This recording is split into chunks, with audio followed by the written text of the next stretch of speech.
प्राण धन, यति सम्राट, रूहानी शहंशाह, परम आराध्य देव दादा गुरुदेव श्री परमहंस दयाल स्वामी अद्वैतानंद जी महाराज की जय।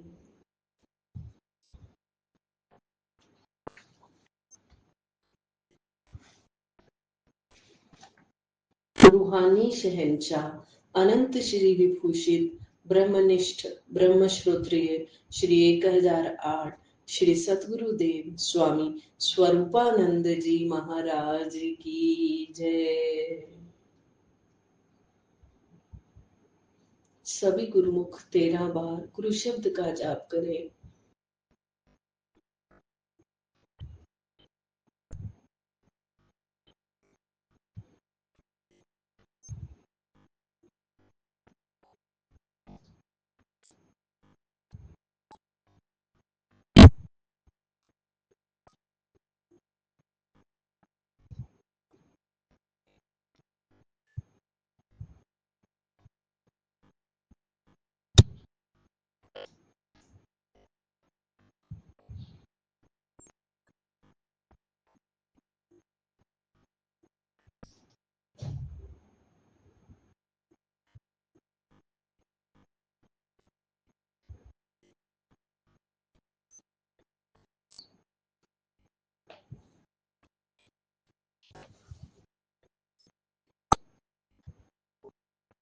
आज हम श्री स्वरूप दर्शन ग्रंथ में भैंसे का उद्धार और सच्चे गुरु भक्त श्री साहिब राम जी के बारे में पढ़ेंगे।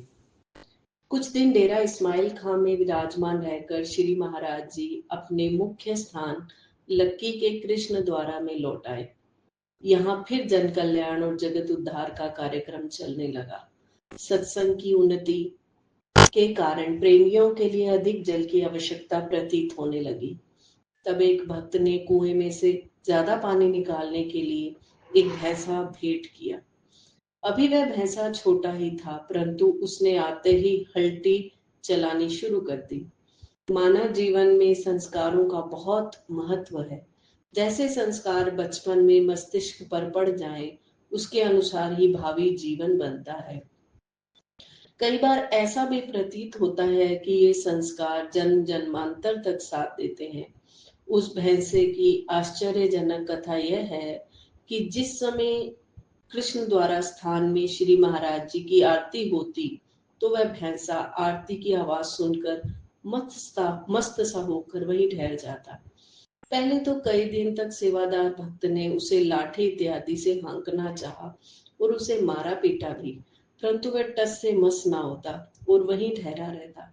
आरती की समाप्ति पर वह स्वयं चलने लग जाता था।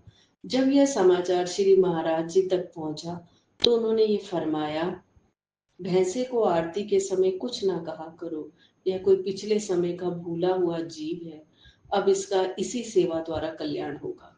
उस भैंसे ने लगभग 30 वर्ष तक पवित्र दरबार की सेवा करके प्रेम सहित शरीर त्यागा। उसके शरीर को पृथ्वी में कपड़े का कफन देकर दबाया गया। महापुरुष कल्याण मूर्ति होते हैं, उनके द्वारा सर्व जीवों का उद्धार होता है। बोलो जयकारा बोल मेरे श्री गुरु महाराज की जय। सच्चे गुरु भक्त श्री साहिब राम जी उत्तरी पश्चिमी सीमा प्रांत को अपने श्री गुरु दरबार के अनेक महापुरुषों की जन्मस्थली बनाने का सौभाग्य मिला है। उन अनेक महापुरुषों में सेवा, प्रेम, भक्ति, श्रद्धा और विश्वास के पुंज भक्त साहिब राम जी का नाम अग्रगण्य है। आपने अपने जीवन में गुरु सेवा को ही आदर्श बनाया। आप तन मन धन से महाप्रभु की सेवा में सदैव तत्पर रहते थे। मानवता की महानता के प्रतीक उसके जीवन का आदर्श होते हैं। सिद्धांतहीन जीवन किस काम का? भक्त साई राम जी के जीवन में 3 स्वर्णिम सिद्धांत थे। आप बहुत ही नियम पूर्वक अपना जीवन यापन किया करते थे।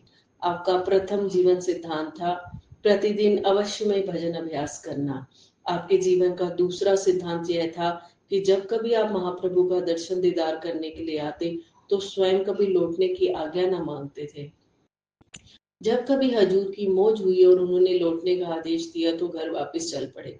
उन्होंने यह कभी विचार नहीं किया कि मैं आया तो 4-6 दिन के लिए था, किंतु अधिक दिन लग गए हैं।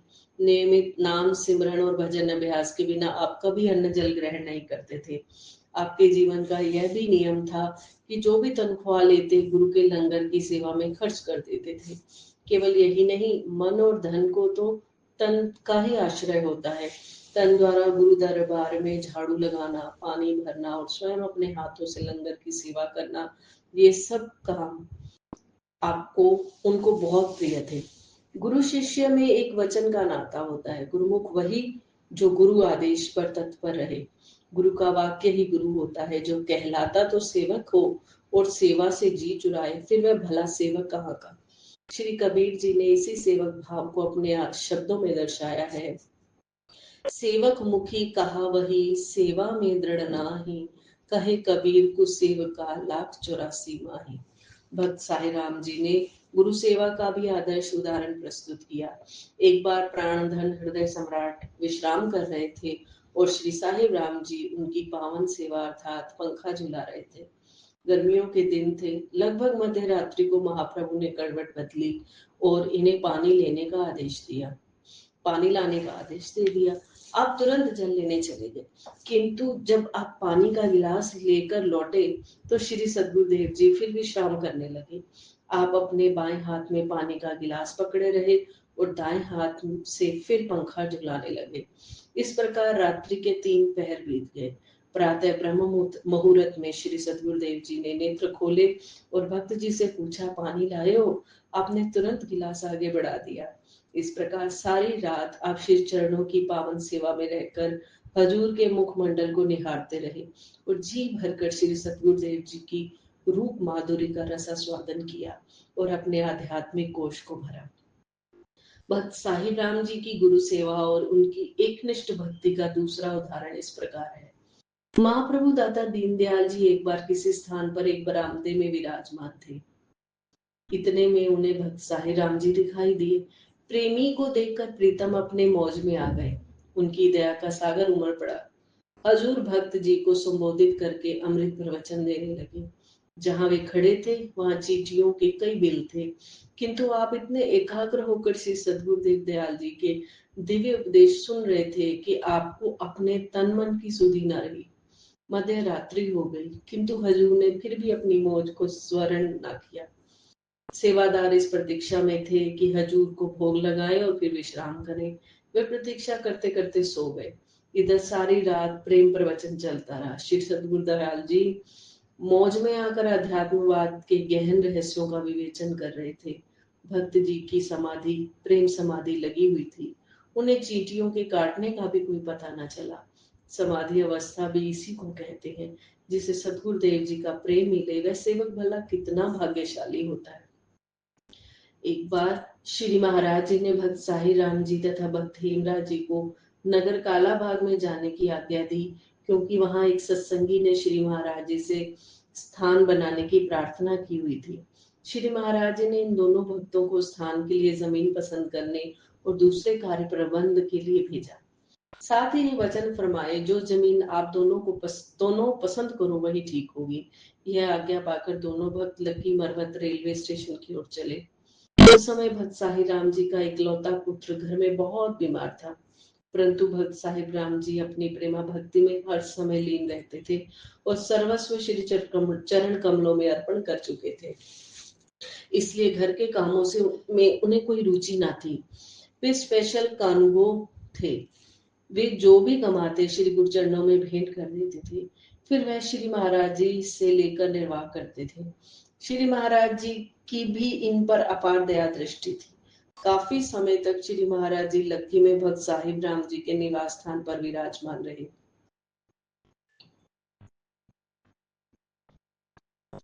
इनका श्री चरण कमलों में अटल प्रेम था। स्टेशन पहुंचने पर इनको घर से यह संदेश मिला कि लड़के का स्वास्थ्य बहुत खराब हो गया है।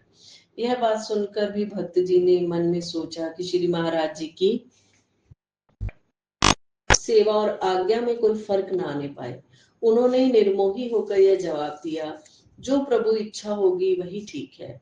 अभी गाड़ी आने वाली थी कि दूसरे व्यक्ति ने आकर उन्हें यह बताया कि आपके लड़के का स्वर्गवास हो गया, इसलिए आप घर चलो। यह दुखद समाचार पाकर भी भक्त साहिब राम जी की गुरु निष्ठा में कोई कमी न आई। उन्होंने उत्तर दिया, मैं घर जाकर क्या करूं, बाकी सब लोग तो घर में हैं ही, प्रभु इच्छा से जो हुआ ठीक ही हुआ, जिसकी वस्तु थी वही जाने। मैं इस पवित्र दरबार का चाकर हूँ, उस मालिक को सबकी फिक्र है, मैं क्यों चिंता करूं। यह शब्द कहकर भक्त साहिब राम जी गाड़ी में सवार होकर कालाबाग चले गए और बड़े प्रेम से श्री महाराज जी की आज्ञा अनुसार सेवा कर आए। लौटकर जब वह श्री महाराज जी के चरणों में पहुंचे तो श्री महाराज जी ने अपने मुखारविंद से उनके सच्चे प्रेम और निष्काम भक्ति की सराहना की और सर्व संगत से यह फरमाया, भक्त साहिब राम जी का नाशवान संसार से बिल्कुल मोह नहीं है और ये हमारे सच्चे लाल हैं। भक्त साहिब राम जी की अपूर्व त्याग की बात से सहसा भक्त शिरोमणि राजा मोरध्वज और सत्यवादी राजा हरिश्चंद्र की याद आ गई। अपने सदगुरु महर्षि विश्वामित्र को स्वप्न में दिए हुए वचन अनुसार ही राजा हरिश्चंद्र ने अपना राज्य समाज सब कुछ गुरु अर्पण कर दिया। यहाँ तक कि अपनी पत्नी को भी गुरु ऋण चुकाने के लिए बेच दिया और स्वयं भी शमशान भूमि में मुर्दों पर टैक्स लेने के लिए नौकर हो गए। उधर राजा मोरध्वज ने भी कुछ कम बलिदान नहीं किया। बोलो श्री सतगुरु देव महाराज की जय। तो राजा मोरध्वज की वार्ता के बारे में सुनते हैं। एक बार धर्मराज युधिष्ठिर ने अश्वमेध यज्ञ किया और अर्जुन को घोड़ों की रक्षा के लिए सेना सहित भेजा। उसी समय राजा मोरध्वज ने भी यज्ञ शुरू किया था और राजकुमार ताम्रध्वज घोड़े के साथ थे। मार्ग में अर्जुन और ताम्रध्वज का सामना हुआ।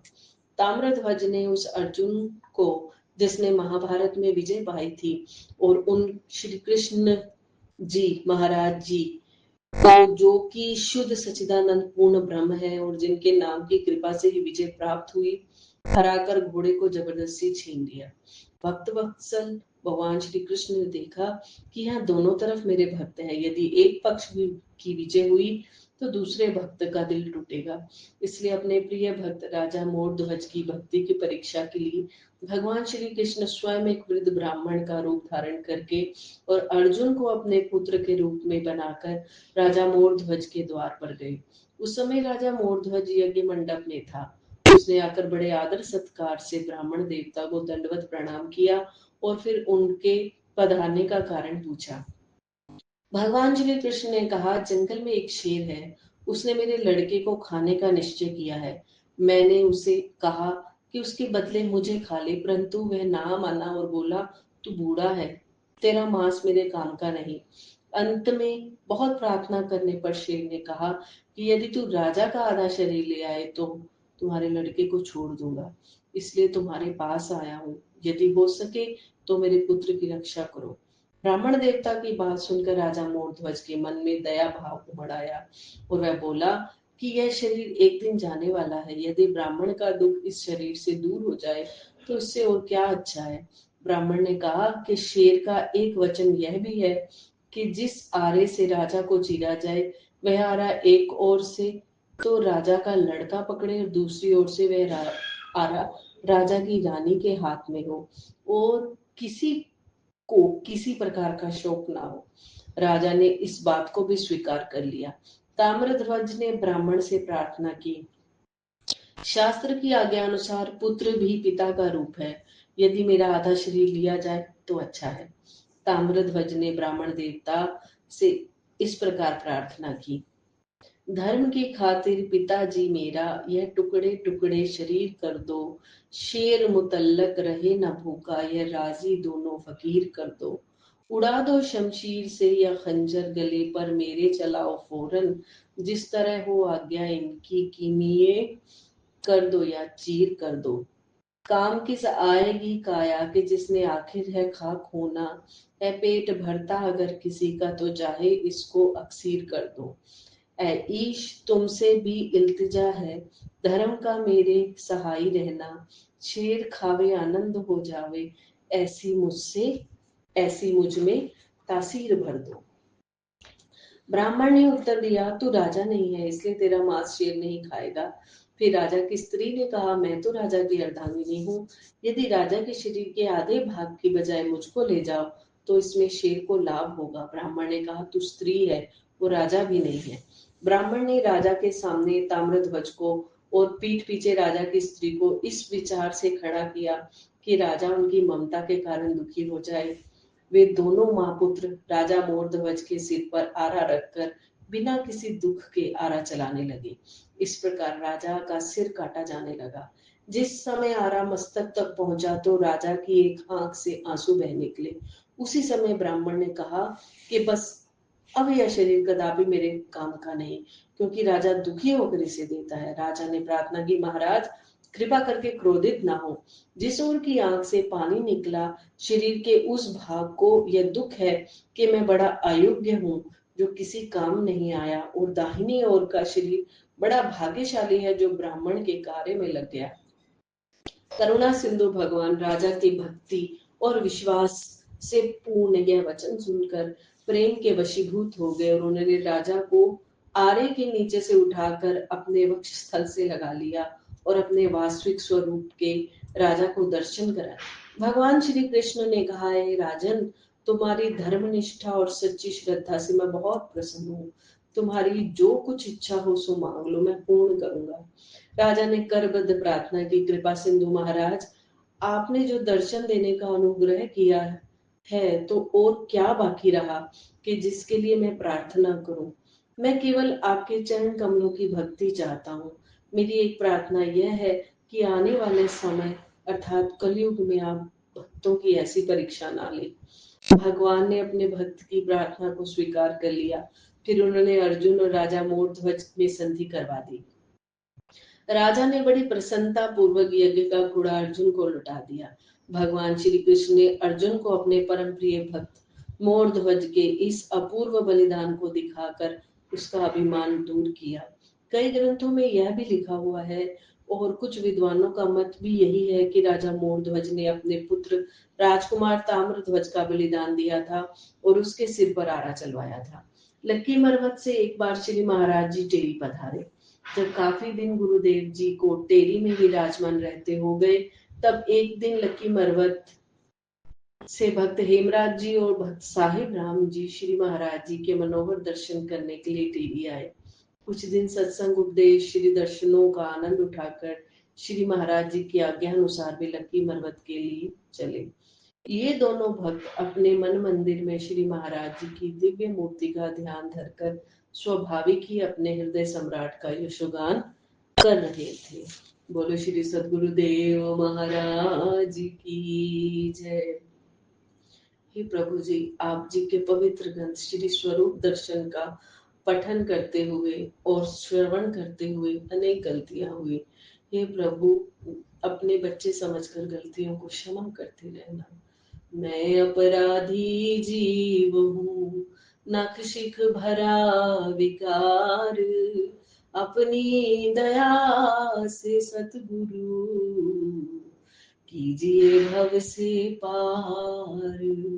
अपनी दया से सतगुरु कीजिए भव से पार।